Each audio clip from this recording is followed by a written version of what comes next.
It's James, Father's Rights and Resources, hashtag how I got custody. I want to describe a couple basic fundamental things about the court system.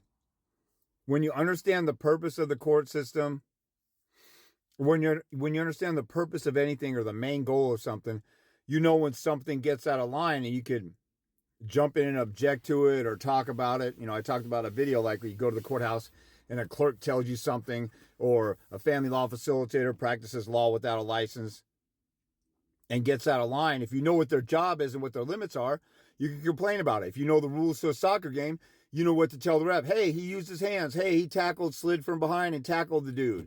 Or he did this or that or whatever. Hey, the opposing boxer, punched below the belt or head-butted me or whatever.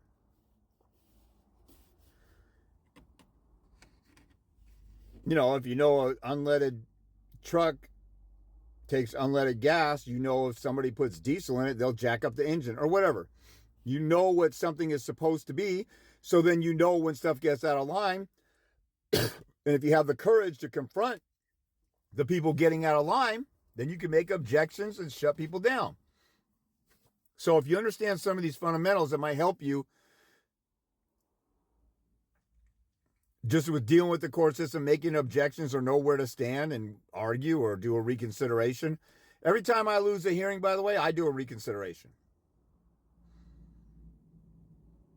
When I won in the Court of Appeals and got my judge reversed, the chief judge of the Seattle courthouse, King County's Superior Court, Judge James Edwin Rogers or Jim Rogers, you can go to King County Judge Rogers and watch an interview with him to see him out there. I've done some videos against him that I had on other websites that don't exist anymore. But anyway, been protesting his house, told his neighbors what a monster he was. All kinds of stuff. But when I got him reversed in the Court of Appeals, before I went there, I did not one, not two, but three motions for reconsideration in a row because he made a bad ruling. I said, hey, this ruling is wrong. You need to reconsider it because of this, that, and that. And then he said, nope, I'm going to deny it. And then I did another motion for reconsideration. He said, you're only allowed one motion for reconsideration. I said, bull crap, you're lying. Here's the proof. Here's the Court of Appeals acknowledging you could do more than one reconsideration. Here's what the rule reads. My sister with Down syndrome can read the rules better than you can. How come you're a judge and you don't know what the rules are? You're just making up your own rules. You can't be that slow and retarded. So I did a third reconsideration, then I went to the Court of Appeals. So,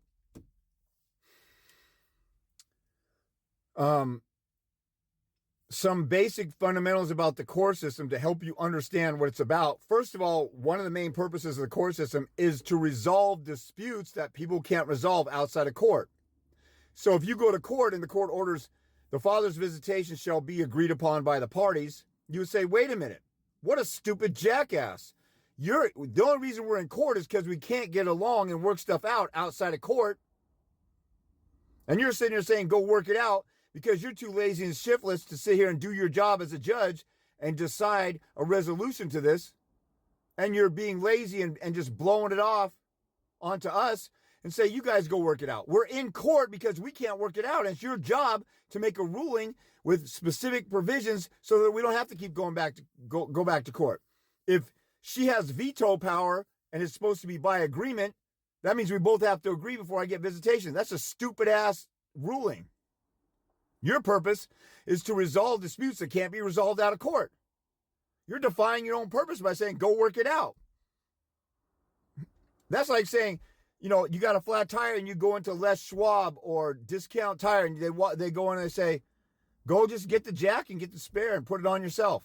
Why do they exist if they're there to resolve a flat tire and you go in with a flat tire and they say, go figure it out on your own? Why do they exist if they just blow people off?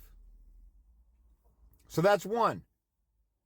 The purpose of the court is to resolve disputes. Number two,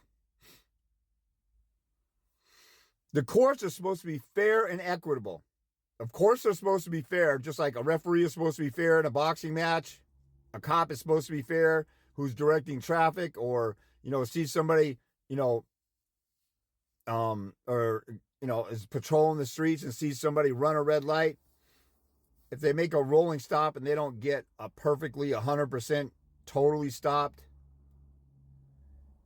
and they just don't, they come to an almost perfect stop and then they keep going, cops should just be fair and let that slide. But the courts are supposed to be fair and equitable. Equitable means in criminal court they're equitable.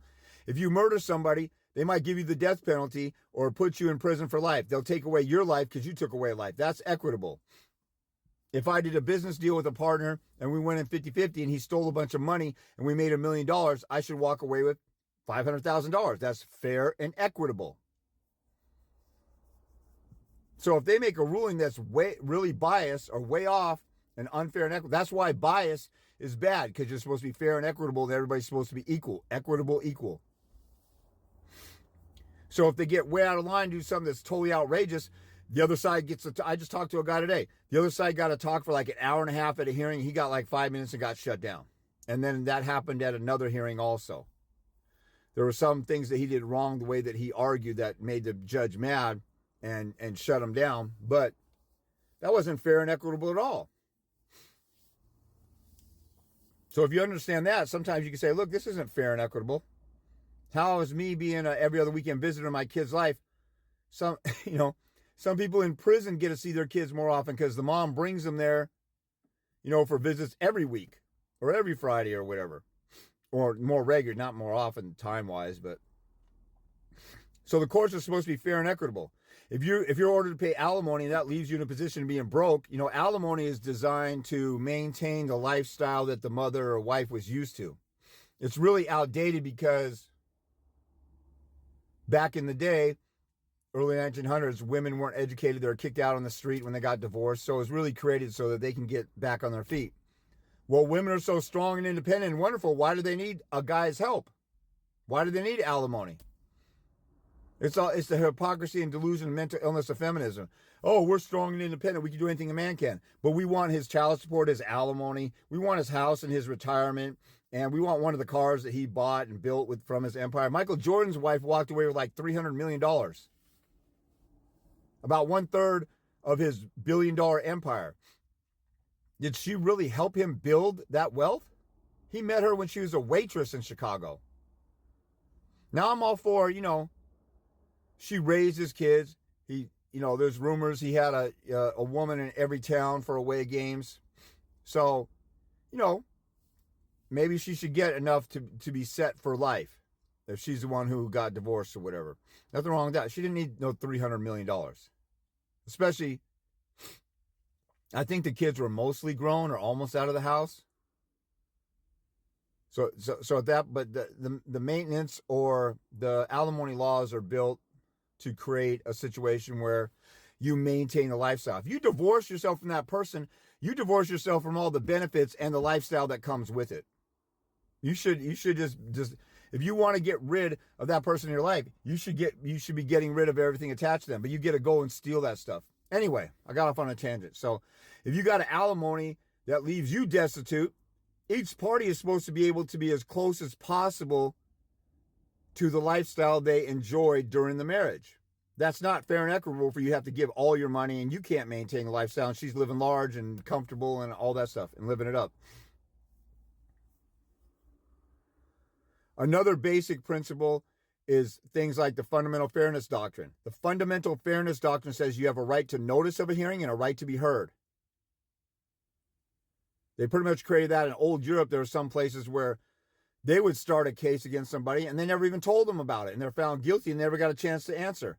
And with the fundamental fairness doctrine also, you don't just get a right to be notified of a hearing against you and the right to be heard and respond. Remember I told you the other guy, the mom and her attorney got to talk for an hour and a half. He got to talk for 5 minutes. He didn't really get the right to be heard.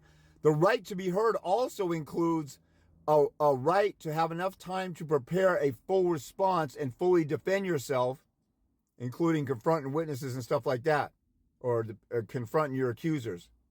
So there's a lot more to it, but if you understand some of these basic things, there's all kinds of basics out there that, due process, Troxel versus Granville, you have a right to raise your kids and without government interference.